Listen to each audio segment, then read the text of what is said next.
Hello friends, welcome to my channel Nitya education and news. आज आपको मैं एक नया टॉपिक के साथ क्लास 10th का लाइव प्रोसेस का है, जिसमें फाइगोसाइटोसिस के बारे में पढ़ेंगे। आज हमें जो है फाइगोसाइटोसिस के बारे में पढ़ना है। अमीबा में न्यूट्रिशन इन अमीबा पढ़ना है, जिसमें मैं फाइगोसाइटोसिस के बारे में पढ़ूंगा, एंडोसाइटोसिस के बारे में पढ़ूंगा, और फिर उसमें जो प्रोसेस होता है वो होलोजिक मोड ऑफ न्यूट्रिशन होता है। ठीक है, उसके बारे में पढ़ूंगा। देखते हैं, मूव करते हैं चैप्टर की ओर। न्यूट्रिशन इन अमीबा जो होता है वो कैसे होता है। तो न्यूट्रिशन इन अमीबा जो होता है वो किस चीज़ के हेल्प के द्वारा कैसे होता है वो होता है। पहले मैं बताना चाहूँगा कि उसमें हमारा भी जो होता है उसमें होलोजोइक मोड ऑफ न्यूट्रिशन ही होता है।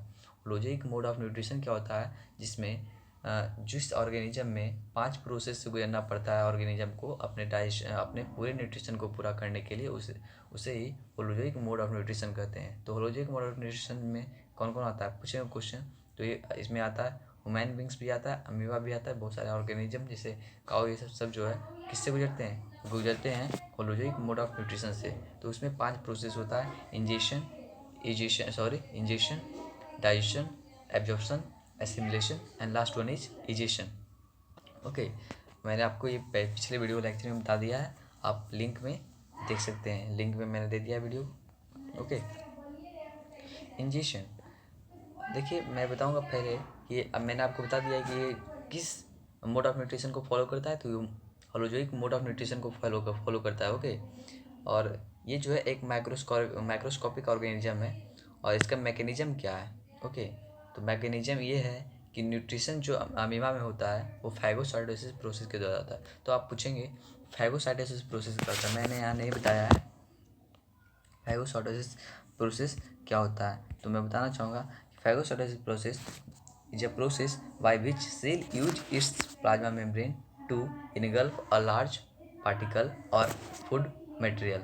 ओके, मैं यहाँ पर डिफिनेशन लिख देना चाहूँगा। 1 minute.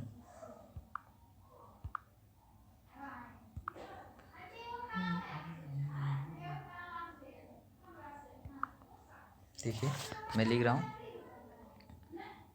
Phagocytosis is a process by which cell uses its plasma membrane, okay, plasma membrane to engulf a large particle or food material, to engulf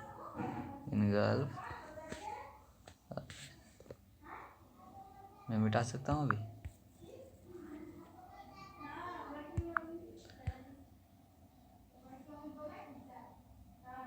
to engulf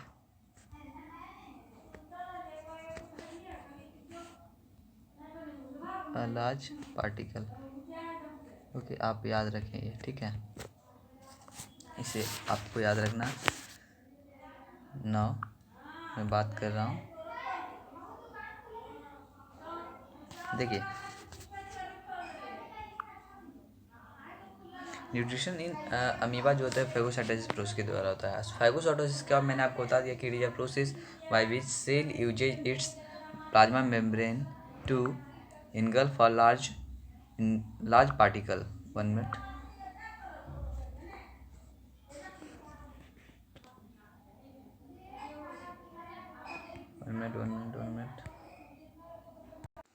hello friend, और मैं दूसरी बात कहना चाहूँगा, देखिए कि यहाँ पर लिखा हुआ है, आप देख सकते हैं, यहाँ पर मैं अंडरलाइन भी करूँगा। जो बर्ड अच्छा रहेगा, ठीक है, जो पिकआउट बर्ड रहेगा उसे मैं अंडरलाइन जरूर करूँगा। सॉरी, जैसे मैं यहाँ दिया हुआ है, amoeba is a unicellular animal which follows holozoic mode of nutrition, जैसा कि मैंने आपको पहले बता चुका हूँ। Okay, the cell membrane of amoeba keeps on protruding means होता है बाहर निकलना, फैलना, समझ गए ना। ओके, तो प्रोट्रूडिंग इनटू सिटोपोडिया, उस जो है अमीबा का जो सेल मेम्ब्रेन है वो सिटोपोडिया में बदल जाता है। ठीक है, सिटोपोडिया में क्यों बदलता है, तो सिटोपोडिया जो होता है वो हेल्प करता है इंजेक्शन प्रोसेस में। जैसे मेरा ह्यूमन बींग्स में जो है इंजेक्शन प्रोसेस को करने के लिए कौन हेल्प करता है, इंजेक्शन प्रोसेस को हेल्प करने के लिए मेरा हैंड हेल्प करता है। इसी के जैसा अमीबा में वो सीडोपोडिया हेल्प करता है, किस लिए? तो इंजेक्शन प्रोसेस को पूरा करने के लिए। ओके, और इंजेक्शन जब सीडोपोडिया जो है इंजेक्शन प्रोसेस करते समय फूड पार्टिकल को अंदर लेते समय वो कप लाइक स्ट्रक्चर बनाते हैं। ओके, कप लाइक स्ट्रक्चर आप देखे होंगे, सॉरी, आप देख रहे होंगे यहाँ कप लाइक स्ट्रक्चर है, और ये कप लाइक स्ट्रक्चर, सॉरी, यहाँ पर देखिए कप लाइक स्ट्रक्चर बन रहा है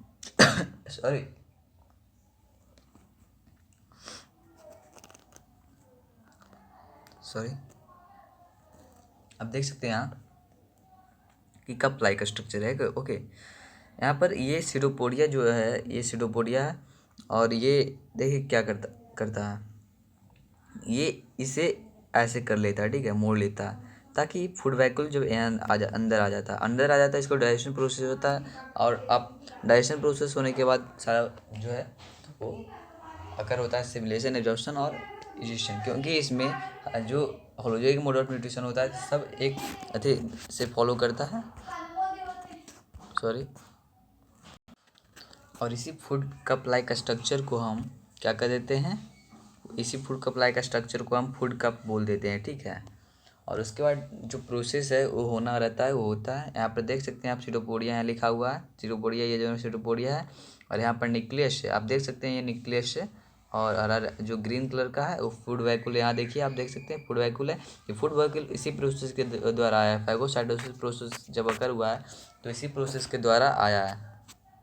ओके, अब देखिए एंडोप्लाज्म मतलब the material which is found inside the amoeba, इसको एंडोप्लाज्म। न्यूक्लियस जो होता है, द न्यूक्लियस जो होता है वो एक जेनेटिक मटेरियल होता है, वो न्यूक्लियस के अंदर में पाया जाता है। आप क्लास 9-8 में पढ़े होंगे कॉन्ट्रैक्टाइल वैक्यूल। कॉन्ट्रैक्टाइल वैक्यूल मतलब सिकुड़ने वाला वैक्यूल, जैसे मतलब कि जिस साइज में बदलना चाहे उसमें बदल जाए, यही जो है एंजाइम सेक्रेट करता है। अगर जो एंजाइम सेक्रेट कब करता है, तो जब सीडोपोडिया जो है फूड को अंदर लेता है, फूड पार्टिकल को जब अंदर ले लेता है, तब सीडोपोडिया जो है, सॉरी, फूड वैक्यूल जो है वही ये एंजाइम सेक्रेट करता है, और एंजाइम सेक्रेट करता है फिर उसे डिफ्यूजेबल बनाता है, डिफ्यूजेबल इसको सिंपल से बटाने में तोड़ देता है, ठीक है। उसके बाद जो है एब्जॉर्प्शन है, एसिमिलेशन होता है। Okay, absorption and assimilation process के बारे में हम पढ़ते हैं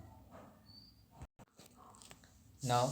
absorption and assimilation, absorption and assimilation क्या होता है, जब डिफ्यूजिबल सबस्टांस डिफ्यूज कर जाता है तो वो सबस्टांस कहाँ जाता है, वो सबस्टांस जाता है, वो पूरे साइटोप्लाज्म में डिफ्यूज होता है। डिफ्यूज मतलब क्या, मतलब फैल जाता है। डिफ्यूजन आप पढ़े होंगे क्लास 9 में, डिफ्यूजन और फिर काइनेटिक एनर्जी, ये सब। तो डिफ्यूजन मतलब होता है कि फैलना, बायोलॉजी में भी डिफ्यूजन पढ़े होंगे। ओके, एक्टिव ट्रांसपोर्ट और फिर पैसिव ट्रांसपोर्ट पढ़े होंगे क्लास 9th में। तो ये इसमें क्या होता है, एब्जॉर्प्शन एसिमुलेशन, जब यहाँ से ये मान लीजिए फूड वैक्यूल यहाँ पर सॉरी आ गया, यहाँ पर फूड वैक्यूल यहाँ पर आ गया, 1 मिनट, यहाँ पर फूड वैक्यूल जब आ जाता है तो ये जो है, ये वैक्यूल जो है यहाँ पर कॉन्ट्रैक्टाइल वैक्यूल यहाँ एंजाइम सीक्रेट करता है। तो हमें जो फूड वैक्यूल है उसे तो एक पार्ट में ही नहीं रहना है, उसे तो पूरा एब्जॉर्प्शन एसिमुलेशन प्रोसेस के द्वारा पूरा शरीर में फैलता है, तो पूरे शरीर में इधर इधर सब जगह चल जाता है। अब आता है इंजेक्शन प्रोसेस, और इस प्रोसेस को जो फैलने की प्रोसेस होता है उसको साइक्लोसिस कहते हैं। किसमें साइक्लोसिस किसमें कहते हैं, तो अमीबा में ही साइक्लोसिस प्रोसेस होता है, जिसमें the substances got diffused into all over the throughout the cell. Okay, throughout the cell is called cyclosis. Okay, अब एजेशन प्रोसेस में आएंगे तो एजेशन प्रोसेस में सभी की जैसा एनस नहीं होता, एनस नहीं होता तो वो किसी भी बड़ी पार्ट्स के द्वारा वो एक्सक्रेट करता है। ओके, बेस्ट मटेरियल को एक्सट्रैक्शन करता है किसी भी पार्ट के द्वारा। Okay, no matter, because it has no anus.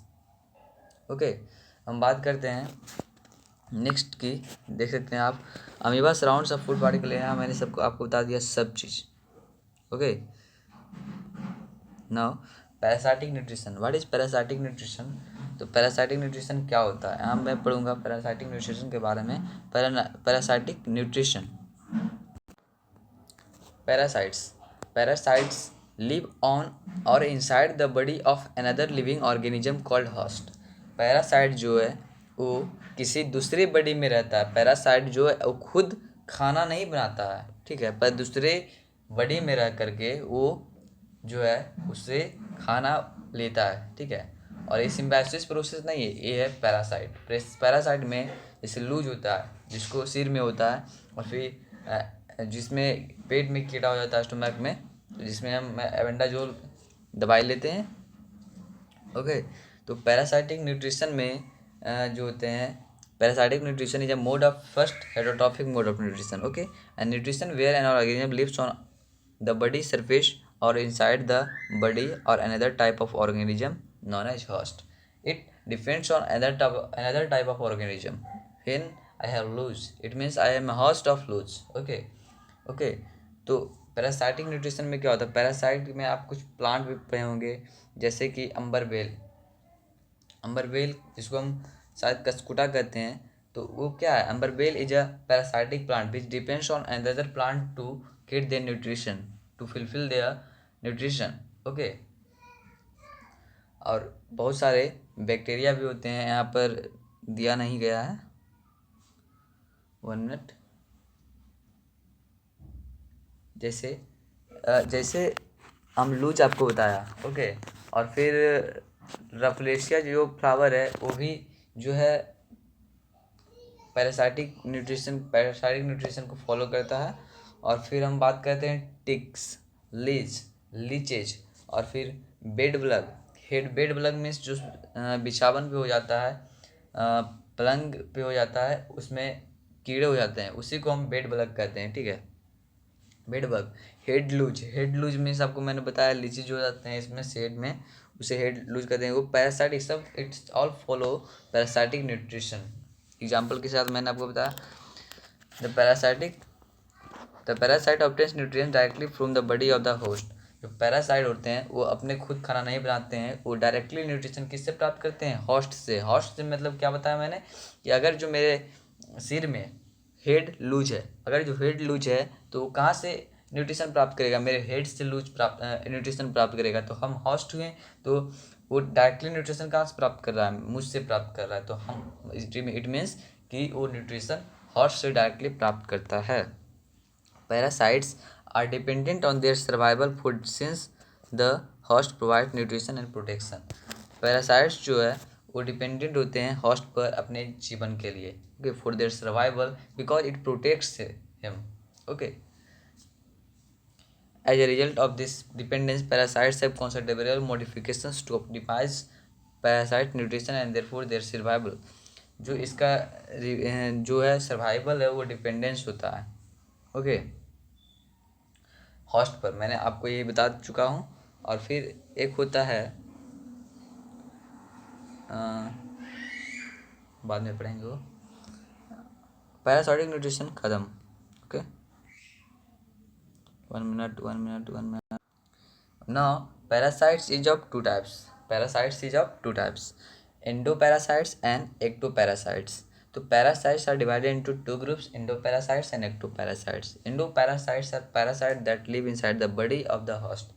Endoparasite जो होते हैं वो होते हैं जो किसी हॉर्स के बॉडी के अंदर में रहते हैं, उसी को हम क्या कह देते हैं, एंडोपैरासाइट्स। और एक्टोपैरासाइट्स का होता है thus parasites which live outside the body of the host are called ectoparasites.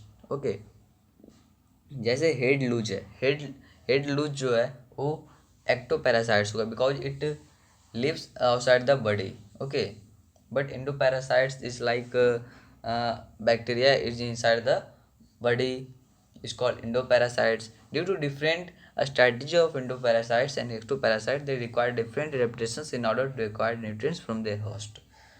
Okay, different strategy जो होते हैं एंडोपैरासाइट्स और एक्टोपैरासाइट्स को, वो उसका डिफरेंट एडेप्टेशंस होता है, डिफरेंट अनुकूलन होता है। अनुकूल मतलब कि रहने का जो तरीका होता है डिफरेंट होता है, ओके। तो उसे होस्ट को उससे न्यूट्रिशन पाने के लिए उसको डिफरेंट तरह के जो है डिफरेंट तरह के तरीके अपनाने पड़ते हैं। आप यहाँ एग्जांपल देख सकते हैं, कस्कुडा और मॉस्किटो जो है वो हमेशा ब्लड सकिंग करता है, तो it is a parasitic nutrition. And cuscuta which is endoparasites, okay, और ectoparasites, now this video has end. अगले सेशन में मैं आऊँगा आपके साथ न्यूट्रिशन के साथ। ओके, न्यूट्रिशन के साथ, जिसमें मैं पढ़ूँगा एक न्यूट्रिशन इन ह्यूमन बींग्स के बारे में। ठीक है, अगले सेशन में। और मैं अंत में कहना चाहूँ, अगर आपको ये वीडियो अच्छा लगा हो तो अपने दोस्तों के साथ शेयर ज़रूर करें। सब्सक्राइब करें या ना करें आप पे निर्भर करता है, क्योंकि मैं बोलना चाहूँ करें, क्योंकि इस पर मैं वीडियो हमेशा अपलोड करता हूँ। एक दिन में 2 वीडियो अपलोड जरूर करता हूँ। So thanks. और अपने दोस्तों के साथ भी शेयर ज़रूर करें। Thanks you. Meet you later. Goodbye.